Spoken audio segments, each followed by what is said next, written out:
اعوذ باللہ من الشیطان الرجیم بسم اللہ الرحمن الرحیم اللہم صلی علی سیدنا مولانا محمد وعلی آل سیدنا و مولانا محمد وبارک وسلم صلی علیہ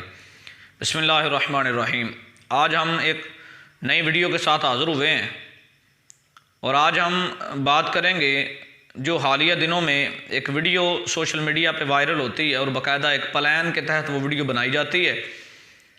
اور باقاعدہ ایک پلان کے تحت اسے وائرل کیا جاتا ہے سوشل میڈیا پہ۔ وہ ویڈیو کیا ہے کہ ایک امام صاحب ہیں، قاری صاحب ہیں، وہ نماز پڑھا کے فارغ ہوتے ہیں اور ایک نوجوان کو سمجھاتے ہیں کہ آپ نے نماز میں اونچی آمین کہہ رہے ہیں اور مسجد کے ماحول کو آپ خراب کر رہے ہیں، تو آپ مہربانی فرمائیں ایسا نہ کریں۔ اگر آپ کے عقائد کچھ اور ہیں، آپ کے نظریات کچھ اور ہیں اور آپ چاہتے ہیں کہ آپ واقعی ان نظریات پہ عمل کر کے ہی اپنے نماز وغیرہ ادا کریں، تو آپ کو چاہیے کہ آپ ان مساجد میں چلے جائیں یا ان مسجدوں کا رخ کریں جہاں پہ ان عقائد کے ساتھ نمازیں پڑھی جاتی ہیں۔ تو اب وہ نوجوان اٹھتا ہے اور باقاعدہ طور پہ موبائل اپنا آن کر کے اور ویڈیو ریکارڈ کرنی شروع کر دیتا ہے اور ویڈیو ریکارڈ کرتا ہے باقاعدہ طور پہ، اور ویڈیو میں وہ کہتا ہے کہ میں نے آپ کے پیچھے ہی نماز پڑھنی ہے اور میں نے آمین بھی اسی طرح ہی کہنا ہے۔ اور انجینئر محمد علی مرزا صاحب وہ اس کو آن کرتے ہیں کہ یہ میرا سٹوڈنٹ تھا جس نے یہ حرکت کی ہے، جس نے یہ کام کیا، ایک تو مسجد کے ماحول کو خراب کیا ہے۔ مرزا صاحب، انجینئر محمد علی مرزا صاحب شروع سے ایک آواز بلند کر رہے ہیں کہ میں ایک عام مسلمان ہوں، میں کوئی فتنہ پرست آدمی نہیں ہوں، میں کوئی فتنہ برپا نہیں کرنا چاہتا۔ لیکن اس ویڈیو کے سوشل میڈیا پہ وائرل ہونے کے بعد، اور وہ سوشل میڈیا پہ وائرل کرنے والے بھی انجینئر محمد علی مرزا صاحب آپ خود ہیں، جنہوں نے اپنے پیج پہ اس ویڈیو کو اپلوڈ کیا ہے اور باقاعدہ طور پہ اس کو وائرل کرنے میں اپنا کلیدی کردار ادا کیا ہے۔ اب وہ اس واقعے کو آن بھی کر رہے ہیں کہ یہ میرا سٹوڈنٹ ہے، اور اوپر سے جتنے اپنے جو ان کے فالور ہیں ان کو یہ ترجیح دے رہے ہیں کہ آپ نے ایسا ہی کرنا ہے، ان مساجد میں جا کے آپ نے ایسا ہی کرنا ہے، اپنے عقائد و نظریات کو شو کرنا ہے، اور جو آپ کو منع کرے گا، پھر دھمکیوں پہ انجینئر محمد علی مرزا صاحب اتر آئے ہیں کہ جو آپ کو منع کرے گا مجھے بتائیں، میں کسی ریاستی ادارے کی ہیلپ لے کے، میں اپنے سورس استعمال کر کے تو اس کو منع کروں گا۔ اور باقاعدہ طور پہ دھمکیاں انجینئر محمد علی مرزا صاحب نے اپنے ویڈیو میں جو ہے نا وہ اپنے انگیز جو بھی ان کے نظریات کے خلاف آئے گا ان کو دھمکیاں باقاعدہ طور پہ لگائی گئی ہیں۔ اب ایمانداری سے بتائیں کہ یہ کیسا ماحول اب برپا کیا جا رہا ہے مساجد میں۔ ایک آپ کا نظریہ کچھ بھی ہے، آپ کا عقیدہ کچھ بھی ہے کسی مسئلے کے بارے میں، لیکن آپ یہ تو خیال کریں کہ جس مسئلے کے بارے میں آپ عمل کر رہے ہیں اس کا نماز میں حیثیت کیا ہے۔ اب آمین ہے، آمین بالجہر ہے، اونچی آواز سے آمین کہنا ہے یا دھیمی آواز سے آمین کہنا ہے۔ سب سے پہلی بات یہ ہے کہ معاملے کا سلوشن تلاش کیا جاتا ہے، معاملے کا حل تلاش کیا جاتا ہے، اور معاملے کا حل یہ ہے کہ آمین نماز میں کہنا مستحب ہے۔ اب مستحب ایک عمل کو لے کے اور آپ باقاعدہ طور پہ مساجد میں ہنگامہ برپا کریں اور باقاعدہ طور پہ اپنا آپ بتائیں کہ میرا نظریہ یہ ہے اور میرا عقیدہ یہ ہے۔ میں ذاتی طور پہ یہ کہتا ہوں کہ آمین اگر جن مساجد میں اہل سنت والجماعت کی مسجد ہے جہاں پہ آمین اونچی آواز سے نہیں کہا جاتا تو وہاں ایسا ماحول کریٹ نہیں کرنا چاہیے۔ اور میں آپ سے ایک سوال کرنا چاہتا ہوں، جو میرے ویورز حضرات ہیں میں ان کے سامنے ایک سوال رکھنا چاہتا ہوں۔ بخاری شریف کی حدیث مبارکہ ہے 841 نمبر حدیث مبارکہ، جس میں کائنات کے رسول صلی اللہ علیہ وآلہ وسلم کے زمانے کے بارے میں ذکر ہے کہ حضور نبی کریم رؤوف الرحیم کے زمانے میں فرض نماز کے بعد اونچی آواز سے ذکر کیا جاتا تھا۔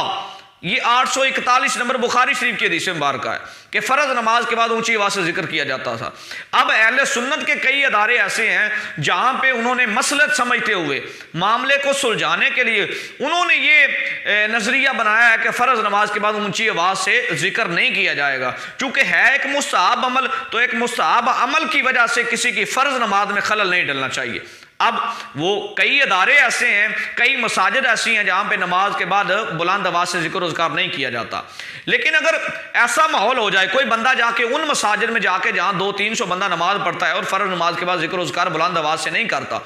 اور وہاں جا کے وہ اکیلا کھڑا ہو جاتا ہے اور بلند آواز سے ذکر کرنا شروع کر دیتا ہے، اور اگر اس کو کوئی منع کرے تو وہ کہے کہ میں بخاری کی حدیث لے کے آتا ہوں، حضور کے زمانے میں چونکہ فرض نماز کے بعد بلند آواز سے ذکر ہوتا تھا لہذا میں سنت پہ عمل کر رہا ہوں۔ کیا حل ہے اس کو خاموش کروانے کا، اور کیا حل ہے معاملے کو حل کرنے کا؟ حل یہ ہے کہ معاملے کا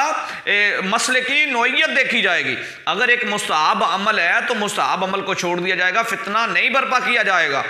اور میں سب سے گزارش کروں گا کہ ایک مستحب عمل کی وجہ سے ایک نئے فتنے کو ہوا نہ دیں، ایک نئے فتنے کو پروموٹ نہ کریں، اور انجینئر محمد علی مرزا صاحب کو بھی چاہیے کہ اپنے اسٹوڈنٹ کو سمجھائیں۔ جو اسٹوڈنٹ ایک نام کے ہیں، یعنی فالوور ہیں، ایک دو ویڈیو دیکھی تو انہی ویڈیو کے پیچھے چل گئے اور تحقیق وغیرہ بھی نہیں کی اور مسائل پوچھے بھی نہیں ہیں، اگر اچھی لگی ویڈیو تو اس کے پیچھے چل گئے، وہ انجینئر محمد علی مرزا صاحب نے آن کرنا شروع کر دیا کہ یہ میرے اپنے اسٹوڈنٹ ہیں۔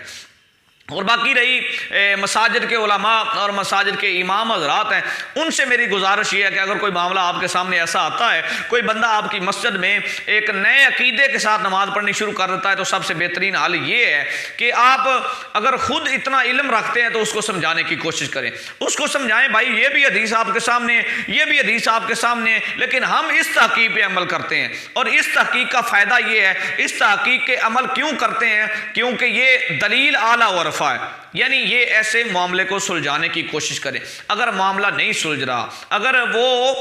حد سے بڑھ رہا ہے اور واقعی وہ چاہتا ہے کہ مسجد میں فتنہ و فساد برپا ہو، تو پھر آپ قانونی چارہ جوئی اختیار کریں، آپ قانون کے پاس جائیں، اس کے خلاف درخواست دیں کہ بھائی یہ مسجد میں فتنہ برپا کر رہا ہے، اس کے خلاف حکومت کے ادارے ایکشن لیں گے فوری طور پہ۔ فتنہ برپا کرنے پہ حکومت کبھی بھی رضامند نہیں ہو سکتی۔ اور باقی رہی بات، اگر بعض مساجد ایسی ہوتی ہیں جہاں پہ امام حضرات جو ہیں وہ سمپل حافظ ہوتے ہیں، انہیں جو بنیادی علم حاصل ہوتا ہے دین کے بارے میں، لیکن اختلافی موضوعات پہ ان کے پاس دلائل اتنے قوی نہیں ہوتے کہ جن پہ ان کا مطالعہ ہو، تو بہترین حال یہ ہے کہ خاموش رہنے سے بہتر ہے، یا ایسی ایکٹیویٹی پرفارم کرنے سے بہتر ہے جو کسی کے انگیز چلے جانا یا لڑائی جھگڑے کی نوعیت بنا لینا، اس سے بہتر ہے کہ آپ اس بندے کو اپنے اعتماد میں لیں اور کسی باعمل عالم دین کے پاس لے کے چلے جائیں، اور وہ عالم دین ان کے سامنے دلائل رکھے گا اور اس کو معاملے کو سلجھانے کی کوشش کرے گا۔ تو بہتر یہ ہے کہ ملک پاکستان کی فضا کو ابر آلود نہ کریں۔